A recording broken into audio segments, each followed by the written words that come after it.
喂，我哋而家係咪喺浩文啊？唔係啊，呢度係浩田啊。OK，原來係讀個田字啊。咁浩田呢，就好多人都聽過呢個屋苑嘅名噶啦。咁大家都知咧，佢係喺何文田。我就可以100%肯定咁話你知咧，浩田係全何文田而家最受歡迎、最搶手嘅屋苑。嗱，就唔係我自己亂噏，唔係我自己亂估啊，而係你睇何文田二手成交嘅記錄呢，浩田係長期霸佔喺區內成交量嘅榜首。就算強如何文田站上蓋嘅如一同朗然峰咧，熱門程度同查詢程度都遠遠比唔上浩田嘅。咁我今日咧會由浩田嘅位置啊、規模啊、戶型啊、配套啊、項目啊、投資價值逐樣同你即慢慢拆解。咁只要你睇到片尾嘅話咧，你對浩田嘅了解咧，相信會仲多過我鋪頭裡面嘅其他同事啊。嗱，咁如果而家你係考慮緊何文田或者九龍塘一帶嘅盤咧，可以直接聯絡翻我，我叫 Jeffrey。咁何文田九龍塘區咧，我都係專科代理嚟嘅。咁啊，聯絡方式咧已經喺下面畫面度。咁啊，你可以打電話、WhatsApp 或者 email 我都得。咁我哋而家喺正浩田個大門口。咁浩田嘅英文名就叫 Man-tin Heights。咁呢個名咧已經講咗俾你聽一半嘅故事啦。Man 田即係何文田嘅民田宿舍啦，Heights 即係高地嘅意思。咁呢度嘅地址喺常盛街28號，發展商咧就係嘉里建設。2017年就入伙啦，係一個好大嘅屋苑。浩田就分為9座嘅住宅大廈，每一座咧就高大概21至23層樓。咁成個屋苑加埋就1429個單位，呢個規模喺何文田一帶係算數一數二咁大㗎啦。咁就算浩田屋苑嘅伙數係咁多都好，浩田每一層都只不過係2梯5至9伙，咁以佢住戶密度嚟講咧，算係控制得好合理嘅。浩田當年一手嘅尺價咧係高到驚人嘅，再加埋佢伙數咁多咧，我一路都係覺得浩田呢個盤係嘉里歷史以嚟賺得最多錢嘅項目。戶型方面咧，浩田1房到4房都有嘅，咁佢實用面積主要就400到1500尺，當中就以2房同3房為主，合共佔咗成90%㗎。咁即係話呢個屋苑咧都有顧慮過返工一族同埋小家庭嚟規劃嘅。大家都知啦，嘉里不嬲都係起一啲好似提山啊、提愛啊、浩田峰呢啲超級豪宅，所以浩田咧就同嘉里嘅其他項目唔一樣，佢唔係純粹嘅奢華豪宅定位，反而係一個貼地好多啦，有紮實用家支撐嘅優質屋苑。咁浩田嘅交通咧就其實同佢隔離個新盤澳文係一模一樣嘅。如果你喺尖沙咀一帶返工或者由尖沙咀出發咧，有一條綠色嘅小巴可以直接上到嚟浩田嘅，咁就係8號嘅綠色 van 仔，由漢口道出發或者喺半島酒店附近上車都可以直接去到常盛街嘅。如果你由太子嗰邊出發嘅話咧，始創中心對面就有個紅色 van 仔嚟到浩田嘅門口。咁你由油麻地旺角上嚟嘅話咧，就新寶戲院對面咧就已經有紅 van 噶啦。但係如果你係地鐵一族嘅話咧，我要講清楚。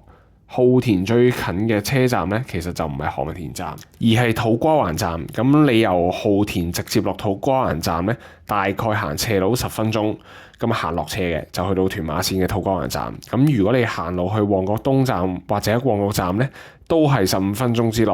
嗱，如果你由浩田出發去地鐵站咧，就其實係行落斜路嘅，咁當然就輕鬆啦。咁不過如果你係搭地鐵翻嚟浩田嘅話咧，就要上車啦。所以如果你唔想行上斜路嘅話咧，離開地鐵就要轉小巴噶啦。如果你係有車一族咧，住浩田嘅揸車優勢係好強嘅。呢個位置咧，浩田位置係喺正全香港中間偏心臟嘅位置，所以你去四面八方咧都係方便嘅。比如話你要翻港島啦，咁呢度好近公主道，你直接咧就可以鏟上紅隧去香港島，好方便嘅。咁你想去九龍東啦，就太子道東直踩過去。咁你想去九龍塘或者新界咧，窩打老道一路行上九龍塘出獅子山隧道咧，就直入新界噶啦。咁你想翻話過去 ICC 啊、西九龍啊、西隧嗰邊咧，亞皆老街往奧運方向都係輕鬆到達嘅。咁所以住喺呢度有車嘅話咧，基本上去全香港任何地方都係大概20分鐘左右嘅啫，算係香港數一數二方便嘅住宅地段。嗱，好啦，咁我啱啱就講完浩田嘅交通啦。咁有樣嘢我係覺得好多人咧就唔會問嘅，不過搬咗入嚟咧先至發覺係好緊要嘅，就係呢個浩田嘅居住環境同埋生活感受係點嘅呢？因為你知啦，香港人一嚟到咧就問啊，邊度搭車啊？喂，地鐵站去幾耐啊？即係個個都係問交通嘅啫嘛，好少人問住落係點嘅。咁我而家就話俾你聽，浩田嘅英文名咧都叫 Man-tin Heights。咁講浩田嘅環境咧，一定要提個山字嘅。浩田嘅地址就喺正常盛街啦，屬於何文田斜路一半嘅地段啦。嚴格嚟講，都屬於係一個小山坡裡面，咁就唔係何文田低窪地帶嗰種密集嘅市區感覺，即係好似旺角嗰種 feel 就唔係嘅。好多人第一次咧嚟到浩田都係覺得，咦？原來呢度咁靜㗎，OK 喎。因為你喺地圖度睇咧，呢度屬於何文田市中心啊，所以但係你實際行落嚟咧，感覺就係另外一樣嘢嚟嘅。咁噪音方面，由於浩田個位置係偏離主要幹道啦，加上屋苑嘅綠化面積係高達13萬平方尺，低層咧向內園嘅單位基本上都係隔絕咗馬路聲嘅。咁你外圍高層嘅話咧，仲可以望到土瓜灣方向嘅海景。甚至乎何文田市景，再加埋配水庫嘅山景，全部都好開揚，一啲壓迫感嘅感覺都冇啊！浩田呢個 area 咧，同啟德啊、旺角嗰邊嘅新盤最大分別就係密度低啦、空氣好啲啦、噪音少啲。呢三樣嘢咧係住落咗先至感受到好大分別嘅。咁假如你係中意出下門行下路啊，呢度係香港第一個落實嘅花園城市概念地方。咁啊，何文田有唔少公共綠色嘅空間啦。包括一個高106米嘅紅燈山，屬於九龍南嘅最高點啊！咁何文田上面配水庫遊樂場咧，又有個大草場啊，附近又有硬地足球場，望晒落去紅磡啊、尖沙咀咁好開揚嘅。呢啲全部都係街坊晨運嘅好去處啊！咁啊，住喺浩田咧，你行落樓搭個電梯幾分鐘就可以喺呢啲環境裏面行下唞下氣咁。嗱，講真，會所方面咧，其他屋苑嘅會所咧，好多時候整到靚一靚都攞嚟打卡嘅，咁不過咧，你入到嚟浩田，你會發覺，喂，唔係喎，呢度個會所係幾好用㗎喎。咁你畫面見到啦，浩田咧個地盤夠大，啲 lift lobby 又大，內園又大，平台又大，啲嘢唔會合合雜雜嘅。包括佢個會所又有戶外泳池啊、24小時 gym 啊、兒童遊樂區啊、多用途活動室啊，其實係好多地方俾你玩。嗱，浩田嘅鄰居咧，我主要可以話佢哋係斯文有禮啊。點解呢？因為呢度嘅鄰里構成咧，基本上都係以本地嘅專業家庭為主，或者一啲中產嘅家庭。咁亦都係有唔少咧，就特登為咗浩田嘅校網而搬過嚟嘅喎。咁啊，即係一啲外區搬入嚟嘅住客咯。何文田最傳統嘅豪宅地段咧，就係何文田山同埋嘉道理山，咁就唔係常盛街浩田呢個位置呢個 area。當年嘉里設計呢個樓盤嘅時候咧，都有考慮過呢樣嘢嘅。咁佢所以佢定位咧係希望吸引一班第一次升級嘅買家。咩叫第一次升級咧？即係話佢本身係住緊紅磡啊、土瓜灣啊、旺角啊、太子啊呢啲舊區搬過嚟嘅新家庭。咁佢哋要嘅咧唔一定係最大嘅單位喎。咁啊，所以浩田嘅供應咧係以兩房同埋細三房為主嘅。咁個別屋企多啲人嘅家庭咧，呢度都會有選擇嘅。咁浩田係會有4房嘅供應，咁啊差唔多1500尺咯。不過就唔係好多房盤。好啦，又係時候要講下九龍塘何文田區屋苑其中一個好重要嘅話題就係校網。浩田咧就係34校網。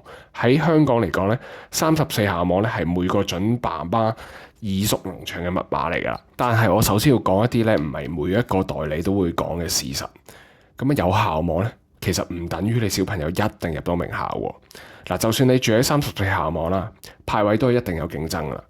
咁你唔係住咗呢度咧，就包生仔，一定入到名校喎。我見過唔少家庭咧，係為咗個校網搬過嚟，然之後抽唔到心儀嘅學校咧，又搬翻走。講真，如果你純粹係為咗嗰一次派位抽籤咧，其實交1年租咧，搬過嚟浩田咧，抽完就走噶啦。咁住校網區嘅真正意義係乜？其實係住得近每一間名校咯。咁唔係淨係為咗嗰一次抽籤嘅。你住喺校網區咧，小朋友每日翻學放學嘅距離縮短咗啦，放學之後咧又可以玩多啲課外活動，咁同埋啲同學仔住喺附近有個社區，呢啲先至係真正長期嘅價值。浩田嘅位置咧喺呢一點咧，又係有實際嘅優勢嘅。你喺浩田行幾分鐘咧，就係去到 KG5 噶啦，英皇佐治五世學校啊，咁係一間香港歷史最悠久嘅英語國際學校。咁係外籍家庭嘅首選嚟嘅。咁另外仲有蘭拔萃啊、協恩啊、培正呢啲冚唪唥都係直資學校嚟嘅，同樣都係冇得抽入去嘅。當然啦，34校網本身係有佢實質嘅意義嚟。咁啊，浩田咧係34小學校網啦。咁你如果小學就已經入到名校嘅話咧，咁中學都唔使諗啊嘛，即係直升噶嘛。嗱，對於自住嘅家庭嚟講，當然係咁諗啦。對投資者嚟講咧，佢哋都係咁諗喎。因為如果咧，我係投資者，我將個單位租俾一啲為咗學校搬過嚟嘅租客咧，通常都係幾穩定啊。嗱，首先租約一定長啦，咁然之後佢哋又唔會立亂搬走喎。咁你揸住一個浩田嘅單位咧，等於持續穩定地有人交租俾你㗎啦。咁嚟得浩田度睇樓咧，肯定過埋隔離睇澳文㗎啦，因為全新㗎嘛，浩田都係二手嘅。咁啊，每一個禮拜都有人問我，喂，浩田好啲定澳文啫？雖然浩田同澳文嘅距離咧係5分鐘步程之內啦，咁但係兩者定位都係好唔同嘅。浩田嘅火數少啲啦，私隱度高啲，設計感都強啲。咁你一行入門口咧，已經有咗一種高人一等嘅感覺。咁啊，屬於精品豪宅嘅定位。浩田咧就係一種大型嘅優質屋苑定位，咁啊有成1400伙啦，9座大廈，好大屋苑，配套係全面，戶型選擇又多，係一種生活機能完整嘅社區啊。咁啊簡單啲嚟講啊，我覺得澳文同埋浩田兩者咧係不分高下嘅。咁啊睇翻你需要啲乜嘢生活風格，中意靜嘅咁當然係揀澳文啦。咁如果你中意有人氣啲熱鬧啲嘅，咁啊有多啲鄰居陪你嘻哈嘅，咁梗係揀浩田啦。咁講完住，咁當然係講錢講投資啦。浩田嘅租務市場咧係超級活躍嘅。咁根據最近嘅成交咧，一個500零尺嘅兩房月租大概係27,000到28,000，尺租咧大概每尺48至51蚊，咁你當50蚊咯。喺何文田區咧係算都幾好噶啦。何文田一帶租客嘅 base 係多元化啲，咁有本地嘅上班族啦，有啲有小朋友嘅家庭啦，咁有醫護人員喎，因為附近都幾多醫院嘅，咁全部都係穩定嘅租客來源啦。而家浩田實用面積嘅尺價咧，大概每一尺係18,000至19,000蚊尺左右，咁同區比較咧，就算都幾合理。咁啊，相比上一個高峰咧，更加係有優勢添啊，因為而家平咗好多，絕對係入市時機。咁我哋投資浩田嘅邏輯咧係好清晰嘅。咁啊，34校網啦、嘉里啦、大型嘅屋苑啦、何文田站嘅交通啦，咁啊租務嘅需求咧就唔會斷嘅。咁啊，你買呢度咧其實就唔係炒嘅，係持有一個長期用家資產嘅物業。咁如果你純粹係投資角度揀嘅話咧，浩田嘅兩房咧係最容易租出嘅戶型。咁啊，面積適中啦，尺租啊合理，租戶咧有選擇多，咁同埋咧多放盤啊，咁啊容易買到。咁啊，如果你想睇下浩田咧去邊度買嘢食啊、購物嘅話咧，我有另外一條片係講澳文嘅，裡面咧係講到好清晰嘅。咁啊，澳文同浩田喺隔離，咁啊都差唔多噶啦。咁講咗咁耐啦，我做個快速嘅總結。浩田咧係一個定位清晰嘅屋苑啦，咁佢唔係最高調嗰種豪宅，但係佢係一個有規模、有校網、有交通、有自然環境加持、有質素嘅生活選擇嚟。其實我覺得浩田咧個屋苑係起得幾靚啊，所以佢嘅競爭優勢咧唔係單靠個地段啊，而係再加埋嘉里建設多年累積嘅質量口碑。買樓咧或者搬屋咧係買一個生活，咁係問翻自己個問題：喂，每朝起身咁啊，你想行落商場等升降機啊，定係行落條街咧綠草茵茵咁樣行去搭車咧？浩田咧同埋澳文，我覺得絕對係何文田嘅實力派屋苑。佢哋未必係最出名啦，當然新鴻基天鑄啊、何文田站如一啊、朗然峰更加出名啦。咁但係浩田同澳文咧都係最多人翻嚟睇第二次嗰種屋苑嚟嘅。咁如果你有興趣了解多啲浩田啊、澳文啊，或者何文田九龍塘任何一個盤咧，咁歡迎你 WhatsApp 啊、打電話或者 email 聯絡我。咁我係 Jeffrey 啦。咁啊買賣啊、租啊、市場分析你都可以揾我傾喎。咁我嘅聯絡方法咧已經喺熒光幕度見到啦。下條片見啦，我哋拜拜。